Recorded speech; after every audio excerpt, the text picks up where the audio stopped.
Is love an art?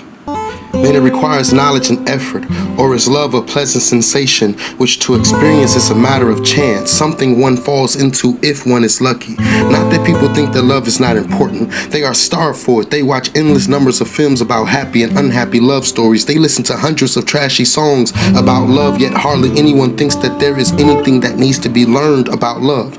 This peculiar attitude is based on several premises which either singly or combined tend to uphold it. Most people see the problem of love primarily as that of being loved rather than that of loving, of one's capacity to love. Hence the problem to them is how to be loved and how to be lovable.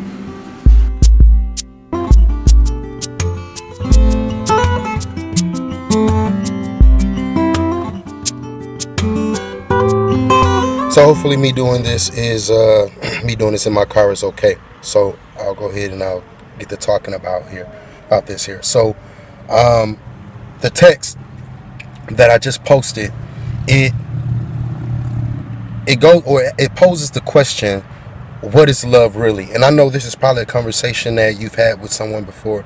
This is something that you've given a lot of thought about, okay? But when I think about what love is, a lot of times I like to compare it to crack. It's something, and it's pure. It's something that is very addictive. Once you get a taste of it for real, it's hard to accept anything less than that. You know what I mean? But a lot of times, like cocaine, it is then broken down so many times. It's chopped down so many times, and as many times as it's chopped down and turned down, it loses its value. You know what I mean? So when I think about the movie American Gangster, here it is. You have Frank Lucas, who says, you know what, I want to go straight to the source to get the product. And in my search of trying to find love and try to find somebody to love me, and asking God, I want love, I ended up acquiring something that wasn't necessarily what I was asking for. I ended up acquiring something that was bigger than what I was asking for. I was just looking for a woman who would support me, take care of me, be there for me, listen to my fears, my values, my opinions, my thoughts. That's what I was asking for. But my exact words to God was, God, send me love. So he didn't send love in the form of a woman. He revealed to me a genuine love, an agape love as a more like basically God is love. He showed me himself. He showed me who he or she, is in the perspective of love. Okay, so, and as I got to studying this love and figuring this love out, and as it became a part of my being, I realized that this was something that I could share with anybody. This is something that I have. I no longer had to look outside of myself or outside of love for love. You know what I'm saying? It was something that I didn't have to get from somebody else. I already had. And therefore, it was so big, or it is so big. It was something that I could share with my neighbor, with my brother, with my sister, with my mother, with a wife when that happens, with my friends, with my family. And I'm telling you, the value of it is so beautiful that it has, in a sense, complicates my life when I'm dealing with people who don't understand this love. And all I could do is give it to them. It's not something that they can earn. So therefore, it's not something that they can lose. So my thing is, again, this text makes you wonder. It makes you look at it and say, well, what is love really then?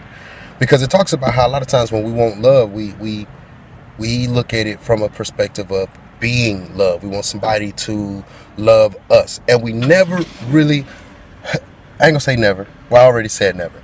Well, let's forget that I said never. And I'm going to change that. Too many people, too often, don't look at themselves and say, how can I love better? How can I love more? But our desire and our fiend for love, a lot of times we look for it outside of ourselves. We look for it from somebody else. And it's like we're looking for something that we yet don't even understand. Because once you truly understand love, and once you truly have love, you'll never look for it from somebody else again.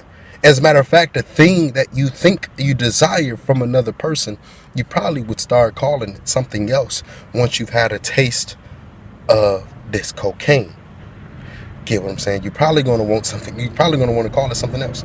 So it's not love that I'm looking for from a woman.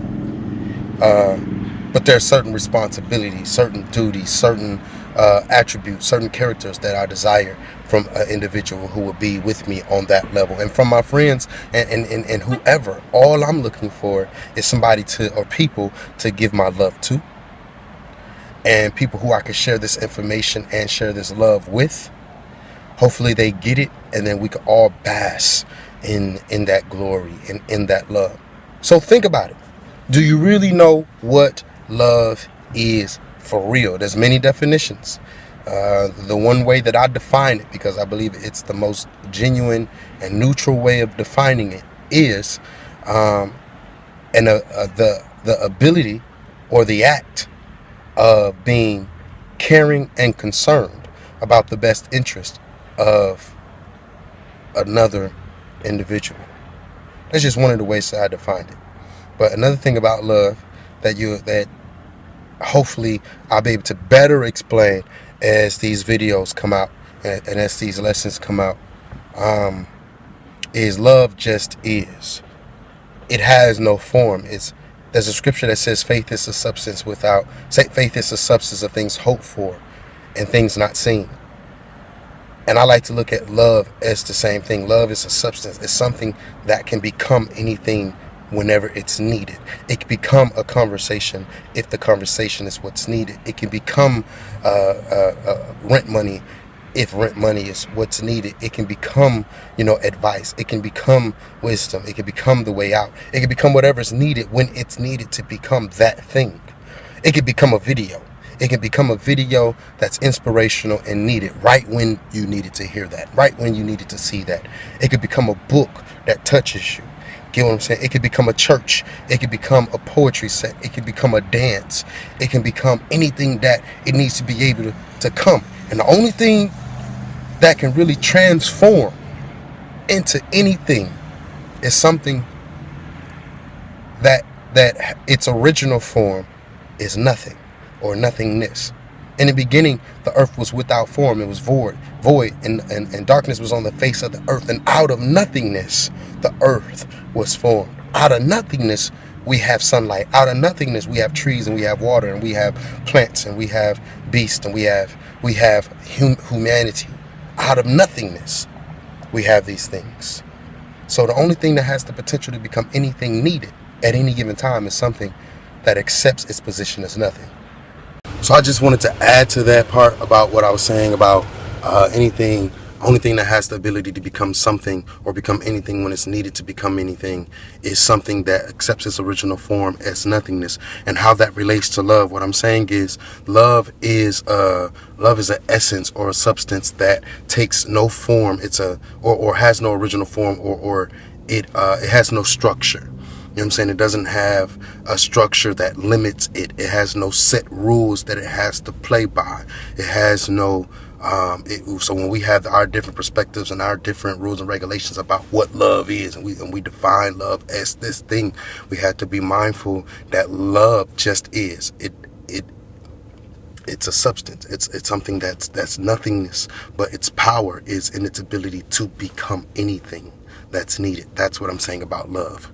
Now I'm done with week one's observation. What is love? So again, take out the time, to think about that. Even if you only take 30 seconds after this video to really think about that, I'm saying there's more lessons coming. Thank you, or more observations coming. Thank you.